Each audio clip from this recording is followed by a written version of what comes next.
Olá, amados irmãos, que a paz do Senhor Jesus Cristo esteja com todos vós.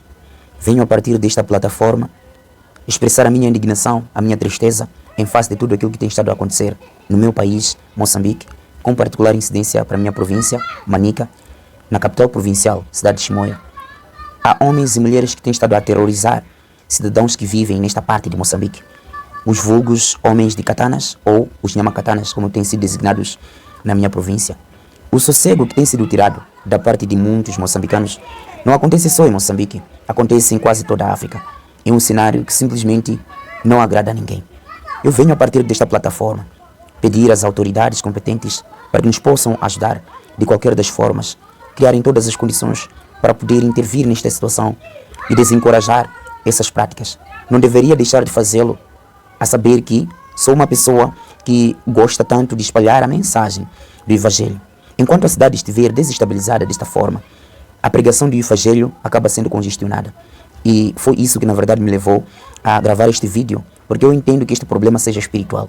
Há um programa que foi traçado para impactar todo o Moçambique, um programa evangelístico chamado e conhecido por Impacto Moçambique.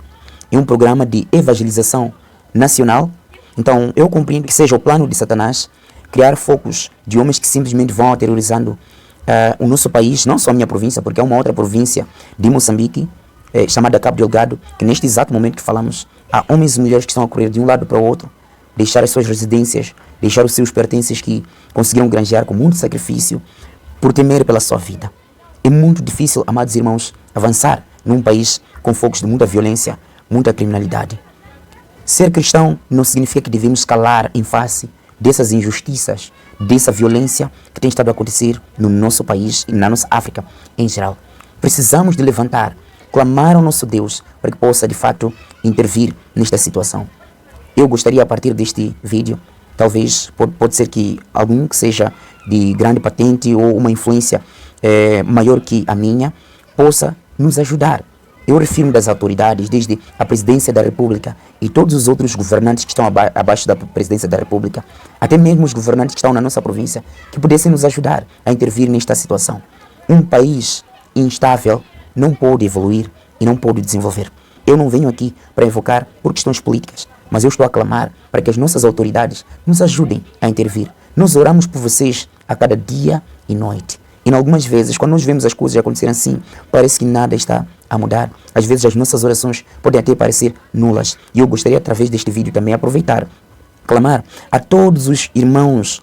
Eu sei que irmãos do Brasil têm estado a assistir aos vídeos que têm estado a postar aqui neste canal. Irmãos dos Estados Unidos da América e de outros países. E alguns irmãos moçambicanos. Eu gostaria de pedir aos irmãos para que espalhassem ou espalhem este vídeo a todo e a maior número possível que vocês puderem. Para que os irmãos consigam contemplar. Porque o objetivo principal da gravação deste vídeo aqui é mesmo de clamarmos a Deus. Nós precisamos, como cidadãos moçambicanos, jejuarmos e orar a favor do nosso país. Porque eu entendo também que este problema ou esta situação seja mesmo uma situação espiritual e que precisa da intervenção de Deus. Gostaria de ler um texto com todos vocês. Como vocês sabem que este é um canal para espalhar a palavra de Deus. Sendo assim, não deixaria também de apresentar alguma opinião ou algum pedido às nossas autoridades para que possam intervir nesta situação que nós estamos a enfrentar neste exato momento. Está a tirar o nosso sono, está a tirar o nosso sossego. Não é possível homens normais reagirem desta forma. A Bíblia, no livro de Mateus capítulo 24, verso 12, diz o seguinte: por se multiplicar o pecado, o amor de muitos se esfriaria. O livro de Romanos capítulo 6, verso 23, diz que pecado é transgressão da lei de Deus. E o livro de Êxodo capítulo 20, a partir do verso 1 até 17, nós encontramos a lista dos 10 mandamentos de Deus. Por outras palavras, a Bíblia está a dizer o seguinte, que homens e mulheres têm estado a deixar de observar aquilo que o Senhor Deus tem orientado e pautam por estes caminhos que simplesmente tiram o sossego dos irmãos. Estamos a dizer o seguinte, o real motivo que leva homens e mulheres a agirem desta forma, tirar o sossego e a paz dos irmãos, é falta de amor. Porque se houvesse ou se existisse algum foco de amor no seio dos nossos irmãos, não pautariam por estas atitudes. E saibam disso, amados irmãos, um país que não exalta a Bíblia Sagrada, a palavra de Deus, é um país que está completamente a desmoronar. É um país que não tem a luz, é um país que simplesmente não tem uma direção. nós precisamos, como moçambicanos, nos unir em feixes para podermos orar, jejuar, para que o Senhor Deus possa intervir. Às vezes Deus permite coisas similares acontecerem no nosso país para que a gente possa despertar. Não que o Senhor Deus utilize situações similares para poder nos solapar e talvez despertar a nossa atenção, não. É o inimigo de Deus fazendo este trabalho. Então, às vezes o Senhor Deus permite que isto aconteça para que a gente desperte. Então, amados irmãos, eu acredito que talvez um e outro pode vir a ver este vídeo dentre os que estão envolvidos nestas ações. Parem com essas coisas, amados irmãos. Porque hoje vocês tiram a vida dos nossos irmãos, tiram a vida até de alguns dos vossos familiares. Hoje vocês fazem isso achando que está tudo bem do vosso lado. Talvez exista alguém que vos pague para fazer isso, mas não é o melhor caminho por se seguir. Melhor é trabalhar do que tirar o sossego dos irmãos. Precisamos de lutar pela vida. A Declaração Universal dos Direitos do Homem é clara em dizer que todos nós temos direito à vida. Então, não façam isso, meus amados irmãos. Hoje, podem achar que estão a fazer boa coisa. Se hoje matam os vossos irmãos, não pensem que vocês são eternos. Ninguém é eterno neste mundo aqui, neste mundo de pecado. Todos nós um dia morreremos. Mas importa saber de que lado morrer. Melhor morrer fazendo a vontade de Deus do que morrer fazendo a vontade de Satanás. Porque todos aqueles que morrem fazendo a vontade de Satanás serão destruídos por toda a eternidade. É o que a Bíblia diz. E Deus deseja salvar até vocês também. Reflitam nesta mensagem, tomem alguma providência, mudemos de atitude e sigamos aquilo que a palavra de Deus nos ensina. A Bíblia, no livro de Jonas, a partir do capítulo 3, nós conhecemos todos a história de Jonas. Jonas é aquele homem que foi chamado por Deus para que fosse anunciar a palavra de Deus em Nínive. Mas ele tentou fintar a Deus, fugindo à sua responsabilidade. Mas mesmo assim, o Senhor Deus criou condições para que Jonas fosse até Nínive para anunciar a mensagem que o Senhor Deus tinha para Nínive. Nínive era uma cidade ímpia, era uma cidade corrupta, uma cidade nepotista, uma cidade que tinha muita violência, uma cidade que tinha homens de katanas, uma cidade que tinha homens que tiravam o sossego das outras pessoas. E é esta cidade para a qual o Senhor Deus havia mandado Jonas para que fosse anunciar a mensagem. E vejam o que teria acontecido. Jonas tentou fugir, mas no final das contas Jonas foi para aquela cidade, anunciou a mensagem. E algo de extrema importância o Senhor Deus teria orientado a Jonas para que aquela cidade pudesse fazer. A cidade, na verdade, precisava de se arrepender. Jonas pregou a mensagem para que o povo de Nínive pudesse se arrepender. E no final das contas, o que este povo fez? Vejam o que a Bíblia diz aqui. No verso 5, a Bíblia diz, e os homens, esse é o livro de Jonas capítulo 3, verso 5. E os homens de Nínive creram em Deus e proclamaram um jejum e vestiram-se de sacos, desde o maior até o menor. Então esta palavra chegou também ao rei de Nínive e ele levantou-se do seu trono e tirou de si as suas vestes e cobriu-se de sacos e sentou-se sobre a cinza e fez uma proclamação que se divulgou em Nínive pelo decreto do rei e dos seus grandes, dizendo, nem homens, nem animais, nem bois, nem ovelhas provem coisa alguma, nem se lhes dê alimentos, nem bebam água. Mas os homens e os animais sejam cobertos de sacos e clamem fortemente a Deus e convertam-se, cada um do seu mau caminho e da violência que há nas suas mãos. Quem sabe se voltará a Deus e se arrependerá e se apartará do furor da sua ira, de sorte que não pereçamos. E Deus viu as obras deles como se converteram do seu mau caminho, e Deus se arrependeu do mal que tinha anunciado lhes faria e não o fez. Então a palavra de Deus está a nos mostrar de forma clara que Jonas anunciou a mensagem. O povo que foi chamado para anunciar a mensagem dos 3 anjos, que está em Apocalipse capítulo 14, a partir do verso 6 até 12, não precisa de voltar atrás. Precisamos de nos unir, amados irmãos, para anunciar a mensagem, mesmo em situações que nós nos encontramos. Nós temos governantes, talvez pode haver algum líder, desde o presidente da República até os que estão abaixo do presidente da República. Os líderes e governantes da nossa província, Manica, da nossa cidade, Chimoio, talvez podem ouvir esta mensagem. Precisamos de pautar por aquela palavra que vocês sempre apregou nas vossas reuniões.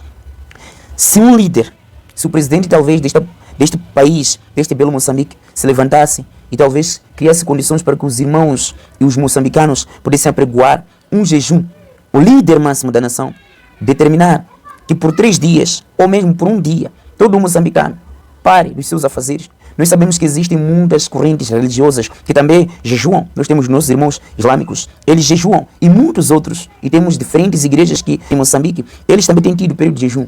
Mas seria bom, amados irmãos, amados governantes, amados líderes, que vocês mesmos pudessem de qualquer jeito ordenar ou pedir a todos os moçambicanos para que pudessem, se a polícia não consegue, se os militares não conseguem, nós podemos orar, jejuar todo o Moçambique. Vocês podem perceber que o Senhor Deus está atento à nossa nação. Precisamos de fazer isso, amados irmãos.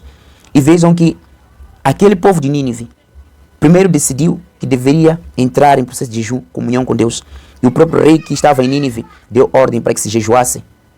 E até os animais entraram em processo de jejum. Precisamos, todos os irmãos moçambicanos, entrar em jejum a favor de Moçambique. Porque o problema que estamos a enfrentar é um problema espiritual, não é um problema físico. Alguns podem até pensar que seja um problema físico, mas é um problema meramente espiritual. Eu li um texto que foi publicado por um irmão angolano chamado Gabriel Estevão. Eu acredito que alguns conhecem. Então, ele postou um texto, na verdade não é da sua autoria, é de um autor desconhecido. Ele postou porque ele pertencia às sociedades secretas e ele preferiu postar aquilo porque ele sabia que é assim como as coisas aconteciam. E o texto diz o seguinte: primeiramente, isto é um problema espiritual. Os líderes religiosos devem primeiramente incentivar os seus membros a orar pela nação. Isto é um conflito primeiramente espiritual entre o bem e o mal, entre a justiça e a injustiça. Todos os cristãos vamos nos unir em oração. A oração de uma nação unida, com o propósito justo, pode fazer tremer o reino das trevas. Este momento não é de lutarmos uns contra os outros, é de estarmos unidos em oração pela nação.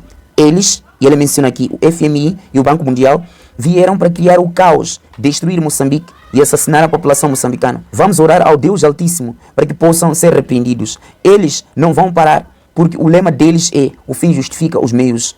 Para eles, não importa o sacrifício das pessoas inocentes. O governo moçambicano, neste momento, não tem poder sobre eles, mas eles têm poder sobre o governo moçambicano.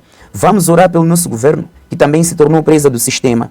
Eles ditam as regras e o governo moçambicano terá que cumprir, porque tornou-se escravo pelo empréstimo recebido deles. Todos os cristãos vamos nos unir e orar pela nação, e orar pelo governo moçambicano, que também se tornou cativo do sistema fechado. Precisamos de refletir o seguinte para os líderes religiosos da nação moçambicana. Aqui é um apelo que ele apresenta nesse texto, que muitas vezes os líderes religiosos permanecem apáticos em face destas situações. Eles só estão focados na Bíblia e não estão focados em certas situações que acontecem na nossa sociedade. Então, existem algumas consequências se por acaso os líderes religiosos não se levantarem e tomarem providência dessas questões. É importante que os líderes religiosos também entrem em ação. Não se unir à política, mas apelar aos políticos que ditam as regras de como é que as coisas devem funcionar para que possam voltar à consciência. Porque também grande parte dos líderes políticos, eles precisam do auxílio dos líderes religiosos. Se os líderes religiosos não puxarem a orelha dos líderes políticos, não poderão fazer nada. Então precisam também de serem chamados a atenção, porque precisam do auxílio dos líderes religiosos, porque são tidos como aqueles que têm a consciência moral das coisas. Então é importante que nós possamos refletir nisso. Então ele dizia assim, que existem algumas consequências que advêm da ausência de intervenção social por parte dos líderes religiosos. Primeira consequência: desconexão com a comunidade. As pessoas deixam de ver a igreja ou a instituição religiosa como relevante para os seus problemas diários. Cria-se um distanciamento entre a fé e a vida prática. A segunda consequência: perda de influência moral. Sem voz ativa nas questões sociais, como justiça, educação, pobreza, corrupção, o líder religioso perde autoridade moral. Outros grupos ou ideologias preenchem esse vazio, muitas vezes com valores contrários aos princípios bíblicos. Terceiro ponto: crescimento da injustiça e desigualdade. Se o líder religioso não reage, então haverá um crescimento da injustiça e desigualdade. Quando a igreja se cala, os marginalizados têm menos apoio. Sistemas opressivos continuam sem ser confrontados. Quarta consequência: a desmotivação dos fiéis. Fiéis esperam que seus líderes tenham voz ativa na sociedade. A omissão pode gerar frustração, abandono da fé ou migração para movimentos mais engajados. Quinta consequência: fortalecimento de discursos antirreligiosos. A religião é vista como passiva, alienada ou cúmplice das injustiças sociais, se por acaso a religião não se levantar para poder puxar a orelha dos nossos governantes. Então, quais são as possíveis causas que levam a esses líderes ficarem apáticos, ficarem no silêncio? A causa dessa omissão ou incapacidade. Primeira causa: falta de formação social e política. Muitos líderes religiosos são preparados apenas para a pregação espiritual, sem formação em questões sociais, direitos humanos ou políticas públicas. Segunda causa: medo de perseguição ou retaliação. Em contextos autoritários ou instáveis, líderes temem represália por se posicionarem. Terceira causa: conformismo ou comodismo. Alguns se acomodam ao sistema ou evitam se envolver para não causar problemas. É o que pensam e dizem. Quarta causa: teologias alienantes. Ensinamentos que espiritualizam tudo e desvalorizam o papel social da fé. Isto é do mundo, isto é política. É o que esses líderes simplesmente dizem e acabam ficando apáticos, ficam fora dessas questões sociais, que é a base para que eles possam ter também espaço para pregar a palavra de Deus. Quinta causa: interesses financeiros ou políticos.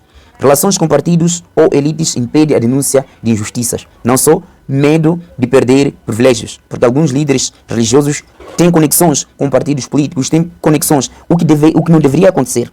Porque a Bíblia, ela é clara em dizer que não pode existir esta conexão entre Estado e Igreja. A própria Constituição de Moçambique, ela fala da laicidade do Estado. Quando se fala de laicidade do Estado, significa que cada uma dessas coisas deve seguir a sua linha. Não pode haver aqui uma espécie de influência ou infiltração, mas sempre respeitando aqueles que são princípios que são regidos pela Constituição da República, desde que vá de acordo com os princípios bíblicos que também os cristãos ou os crentes, não só cristãos, tanto como as outras religiões acreditam. Então, a sexta causa é falta de apoio institucional. Igrejas ou denominações que não incentivam a ação social positiva e justa para o bem-estar da sociedade e, às vezes, até desencorajam. Então, amados irmãos, como filhos de Deus, nós precisamos de clamar a Deus para que possa intervir. Precisamos de puxar a orelha dos nossos governantes para que também possam nos ajudar. Grande parte dos pastores estão em silêncio. Não dizem nada em relação às coisas que têm estado a acontecer neste país, como fogos de insurgência em Cabo Delgado. Essa questão dos homens de Katana, não estão a dizer nada. Os pastores estão a esperar que os outros façam o trabalho para que depois comecem a fazer o seu trabalho. E grande parte deles para poder usurpar dos seus membros dinheiro, para poder usurpar dos seus membros finanças. Mas a Bíblia nos apresenta linhas, correntes apropriadas de como é que as coisas devem funcionar. Nós precisamos de puxar a orelha dos nossos líderes. Filhos e filhas de Deus, não é tempo de dormirmos, não é tempo de ficarmos em silêncio em face dessas questões que estamos a ver a acontecer. Não sabemos quem manda para que isto aconteça, não sabemos quem está por detrás de tudo isso, mas precisamos, amados irmãos, de reagir e clamar a Deus para que nos possa ajudar. Na postagem de Gabriel estava escrito o seguinte: a omissão dos líderes religiosos em questões sociais enfraquece a sua missão profética e prática. Um líder religioso completo precisa de ser voz de Deus tanto no púlpito quanto na praça pública, denunciando o pecado dentro da alma e da sociedade. Todos os cristãos precisamos de nos unir em oração pela nação. Um povo unido em oração por uma causa justa faz o reino das trevas e do mal tremer. Diante deste cenário, nós apelamos com urgência e responsabilidade a todos os moçambicanos, desde os governantes, líderes políticos e religiosos, até as famílias, jovens e crianças, para que tomem decisões sábias, justas e responsáveis, fundamentadas no temor de Deus, na verdade, na justiça social e no bem comum. Que cada escolha seja orientada pelo compromisso com a dignidade humana, a proteção da vida, a soberania da nação e o futuro das próximas gerações, para que Moçambique seja edificado na paz, na justiça e na esperança.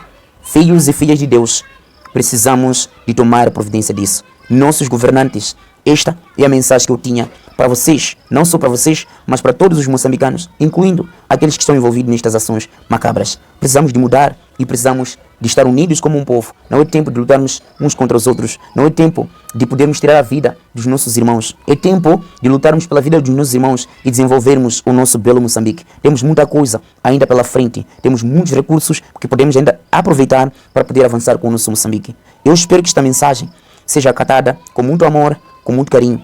Não seja compreendida como uma afronta, não é uma mensagem política, é apenas um apelo social para que possamos todos nós ser favoráveis à vida. Que o Senhor Deus abençoe a todos vós, desde os nossos governantes até todas as famílias moçambicanas, e que o Senhor Deus possa intervir por Moçambique, que repreenda este mal que está a acontecer, que tenha misericórdia destes irmãos que estão a tirar a vida e a paz dos nossos irmãos, e que eles possam mudar de comportamento e conduta.